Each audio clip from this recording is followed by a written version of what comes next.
যেটা 33% হারে আমি ভুট্টা আর বাকি 33% হারে মসুর ডাল দিই। 100 কেজি আমার খাবার তৈরি করবেন। হ্যাঁ, এখানে মসুর ডাল কত বা ডালের পরিমাণটা কত?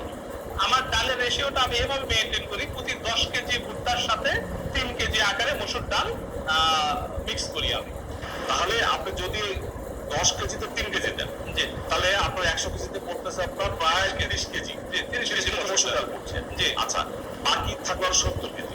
এই 70 কেজি কি দেন? 70 কেজি টোটালটাই আমার ভুট্টা। আমার গরুর খাদ্যই 3টা, হালকা পরিমাণে লবণ, ভুট্টা, মসুর ডাল। এর বাইরে আমি কোনো প্রকার দানাদার খাবার গরুকে খাওয়াই না। তাহলে আপনি যে খাবারটা তৈরি করেন তাহলে প্রতি কেজি খাবারের দাম কত করে? আমার প্রতি কেজি খাবারের দাম 43 থেকে 45 টাকার মধ্যে উঠানামা করে, যদি ভুট্টার দাম 30 থেকে 35-এর ভিতর থাকে। এই গরুটার এখন ওয়েট কত? আমার এই গরুটার ওয়েট এখন 400 কেজি প্লাস। আচ্ছা, তাহলে কত কেজি দানাদার খাবে? দৈনিক 4 কেজি হারে দানাদার খাবার পায়। আর গর্ভে কিন্তু একটা সন্তান আছে, জি, 7 মাসে। 7 মাসে। তার জন্য তো এর জন্য আমরা যে ভিটামিন সাপ্লিমেন্ট দিই, এটা গরুর প্রথমে কৃমিনাশকের পর থেকে নিয়মতান্ত্রিক হারে যখন যে পরিমাণ ভিটামিন, ক্যালসিয়াম, আয়রন, মিনারেল এগুলোর যে সোর্সের প্রয়োজন হয়, সেগুলো আমরা ডাক্তার স্যারদের পরামর্শ ক্রমে সেইভাবে মেনটেন করে কোন মাসে কি জিনিসগুলো দিতে হবে সেই মেনটেন করে আমরা ফার্ম পরিচালনা করি। আর ঘাস কত কেজি? আর যেহেতু আমার চাষের ঘাস আছে, প্রতিদিন রাত্রে বেলা ঘাস খায় ডেইলি একটা গরু হয়তো 10 থেকে 12 কেজি। আচ্ছা, তো আপনি যে 4 কেজি দেন, যে এটা কিসের ভিত্তিতে আপনি 4 কেজি দেন? কেন 5 কেজি বা 7 কেজি দেন না? কেন 2 কেজি দেন না? আমাদের মধ্যে একটা গরু লালন পালনের একটা ভুল আছে, গরুকে সারাদিন খাবার দিতে হবে। এই একটা ভুল থেকে মানুষ লাভবান হতে পারে না। গরুকে খাবারের চেয়ে সবচেয়ে বেশি প্রয়োজন যেটা, সেটা গরুর জন্য বিশ্রাম। আমার গরুগুলো হয়তো সারা ডেইলি খাবারের সময় নষ্ট করে, সারাদিনে সর্বোচ্চ 3 ঘন্টা বা এর বেশি হবে না। বাদ বাকি সময়টুকু সে রেস্টের মধ্যেই থাকে। গরু খাবে যে সময় সেটুকুই শুধু আর কাজ, বাদ বাকি জাবর কাটা আর ঘুমানো এটাই গরুর ডিউটি আমি মনে করি। তো আপনি বলছেন রেস্টের কথা। রেস্টের কথা যখন আসে তখন ফ্যাটেনিং এ যাবো আমরা, যখন গরু মোটা করুন তখন আমরা রেস্টের কথা বলবো। কিন্তু যখন গাভী পালন করবেন, বকনা পালন করবেন, এটাকে যখন গর্ভবতী করাবেন, সেক্ষেত্রে তো আপনার ফিজিক্যাল এক্সারসাইজ দরকার। এই ক্ষেত্রে আপনি কি করবেন? যে গরুগুলো আমি হাট থেকে সংগ্রহ করি, সেগুলো এত হেলদি বা সুস্বাস্থ্য থাকে না। ওই সময়টা প্রজনন ক্ষম অবস্থায় থাকে। আর যখনই একটা গরু প্রজনন কমপ্লিট হয়ে যায় এবং কনসেপ্ট করে, তখন লাস্ট এই কয়েক মাসে গরুগুলো এরকম হেলদি বা সুস্বাস্থ্যের অধিকারী হয়।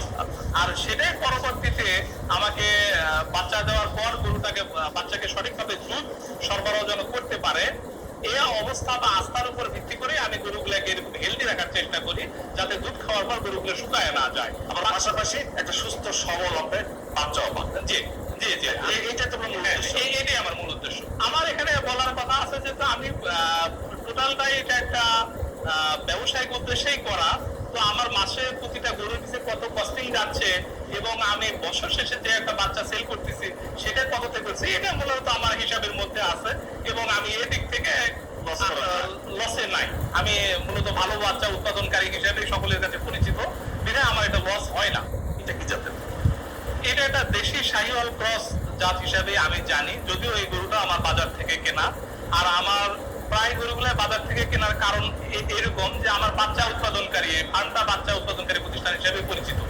যখনই ভালো মানের একটা বাচ্চা প্রোভাইড করে গাভীগুলো, বাচ্চা সহ গাভীটা সেল হয়ে যায়। এখন এই গাভীটাও গাভ অবস্থায় আছে, গাভের বয়স 7 মাস বা আর একটু বেশি হতে পারে।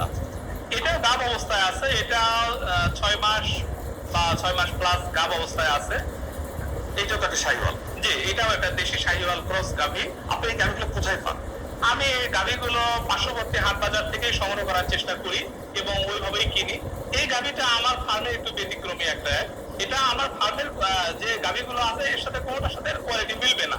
এটা একটু লো কোয়ালিটি, বা এটা আমি নিজে জেনে শুনে বুঝেই কিনছি এবং এর দাম অন্য স্বাভাবিকগুলোর চেয়ে প্রায় 25% বা আরো কমে কিনছি। কত দিয়ে কিনেছিলাম? এই গাভীটা আমি মাত্র 62,000 টাকায় কিনছি। আচ্ছা, তো সুন্দর। এটাও একটা দেশি শাহিওয়াল ক্রস জাতের গাভী। তো এটাও কনসেপ্ট আছে যে কোনো সময় বাচ্চা দিবে, বাচ্চা দেওয়ার সময় অলরেডি হয়েই গেছে, প্রায় কাছাকাছি আসছে। এটা একটা গির জাতের গরু, যদিও আমার ঘরের বাচ্চা, এর আগে 2 বার বাচ্চা দিয়েছে। তো এখন হিট আসছে, বাট এই গরুটাকে আমি কনসেপ্ট করাতে পারছি না, একটু ঝামেলা হচ্ছে। চাইবো নেক্সট টাইমে কনসেপ্ট হবে।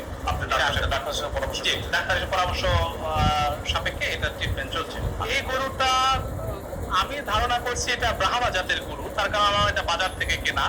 কিন্তু বাচ্চাটা যার ঘরে ছিল সে হয়তো সঠিক পরিচর্যা না করাতে গাভীটা সঠিক গ্রোথ পায়নি বা এরকম অবস্থায় আসছে। তো আমার প্রথম বাচ্চা দেওয়ার পর সেকেন্ড টাইম আমি এটা কিনছি। তো এটা গাব আছে এখন 8 মাস হয়ে গেছে অলরেডি। ব্রাহ্মা জাতের গরু, দেখি কি বাচ্চা দেয়। একটা গাভী খেয়াল করলে বোঝা যায়, যেহেতু আমার 8 বছরের ফার্মিং এর অভিজ্ঞতা, যে গাভীর পেটে মোটামুটি ষাঁড় বাচ্চা থাকে সেটার পেটটা অনেক ছড়ানো থাকে। আর যে গরুটার গাভীটার পেটে বকনা বাচ্চা থাকে সেটা খুব একটু টাইট বা আঁটো থাকে। এটা দেখে আমরা বুঝতে পারি এর ভিতরে কি বাচ্চা আছে। নেক্সট এই বছর চলমান যে 5-6টা বাচ্চা হয়েছে, আমরা যেটা আশা করছি মোটামুটি সেই বাচ্চাটাই হয়েছে। 8 বছরের অভিজ্ঞতা আপনাকে এই জায়গায় নিয়ে আসছে আর কি। জি, এটা বলতে পারেন বা আমিও মনে মনে তাই ভাবি আর কি। ধন্যবাদ, আপনার চমৎকার একটা তথ্য দিলেন আর কি। হ্যাঁ, স্যার। আবার এই গরুটাও ব্রাহ্মা জাতের গরু, আমেরিকান ডেইরির একটা সিমেন্ট বকনা বাচ্চা। দেখে আমার একটা ষাঁড় গরুর মতো মনে হলেও আদতে এটা একটা বকনা গরু। এবং প্রথম কনসেপ্ট 4 মাস বা 5 মাসের মতো concept. For summer is for fall.